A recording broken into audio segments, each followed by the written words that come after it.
So today we're going to talk about the life cycles of two different animals.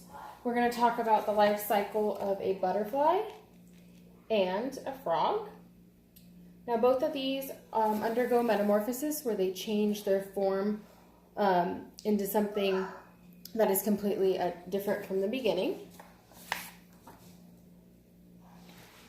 So first we're going to start off with the butterfly.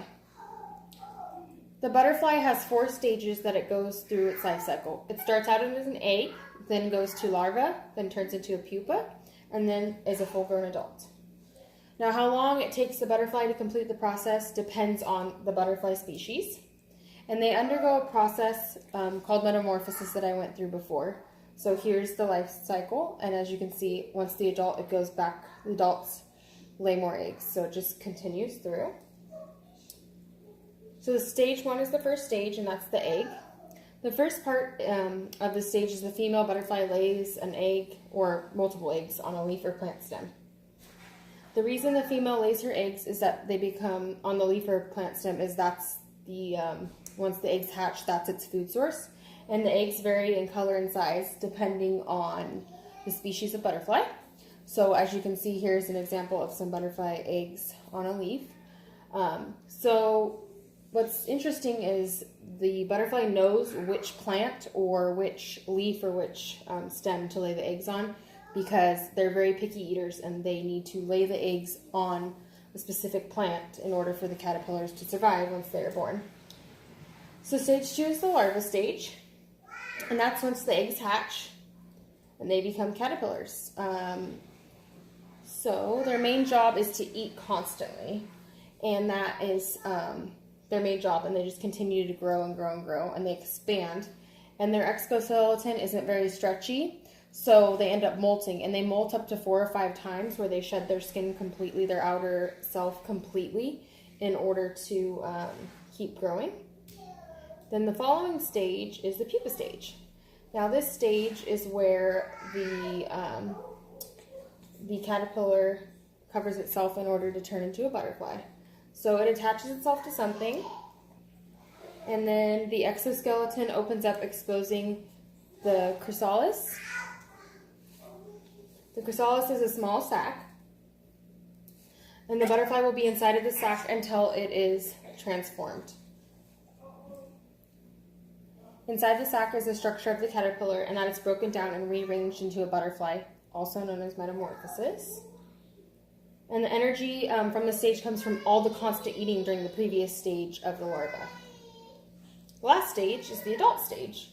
Now that is where the chrysalis splits open and the butterfly emerges. And the main job at this stage is to reproduce, and so the cycle can begin once again.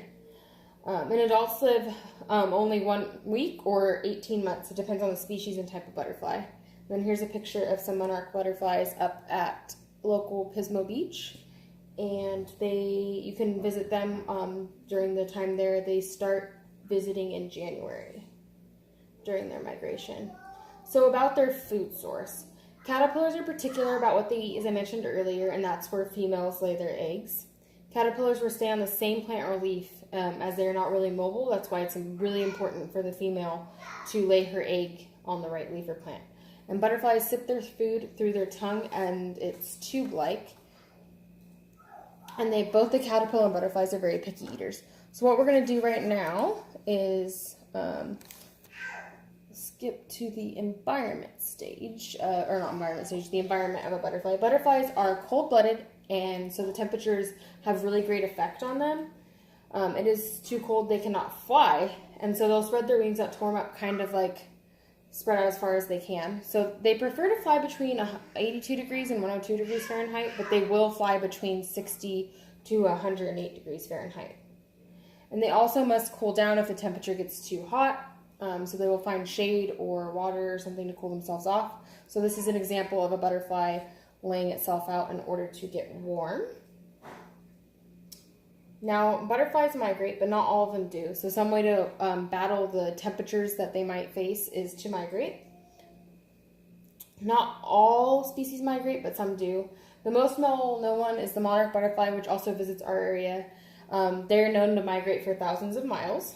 And this is an example of a monarch butterfly right here. And so that is the life cycle of a butterfly and a little bit more about them. And now we're on to frogs. The frog goes through 4 stages. There's eggs, tadpole, young frog, or froglet is another name for it, and adult frog. All the stages until adult of the frog occur in water.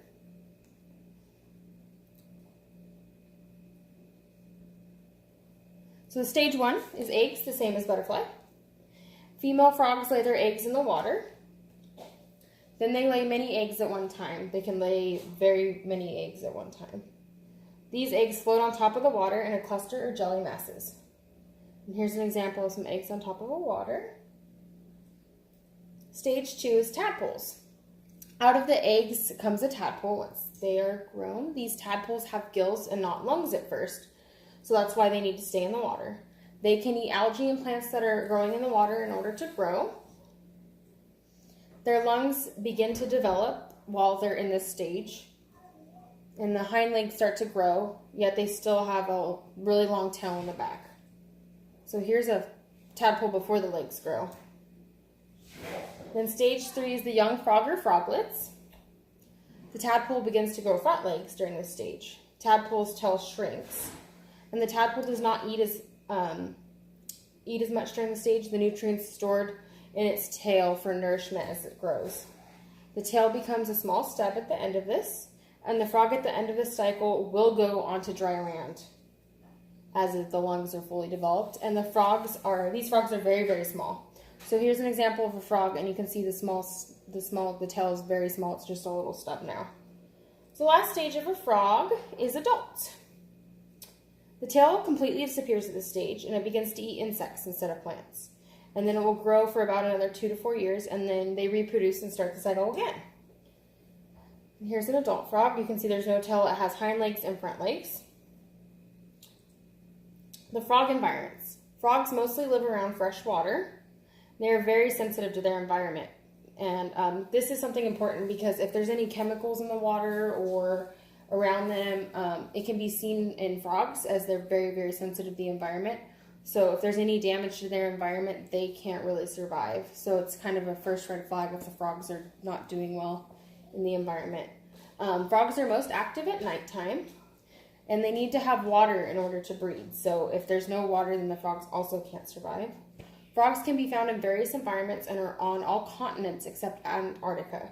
So they can survive in many conditions as long as there's water and there's a healthy environment for them to survive. They also help with the insect population because they eat insects, so they're a very important role to the population. So here is an example of a little tadpole where it's probably in the froglet stage more, the beginning, where it has the tail and front legs and hind legs. And then here is all my references that I used for this slide. So one thing I wanted to mention is you notice that both the frog and the butterfly both go under metamorphosis where they transform into something different from the tadpole to the frog or from the caterpillar to the butterfly. They all start out as eggs, and they all undergo a process where they change completely. And that is it for my life cycles presentation.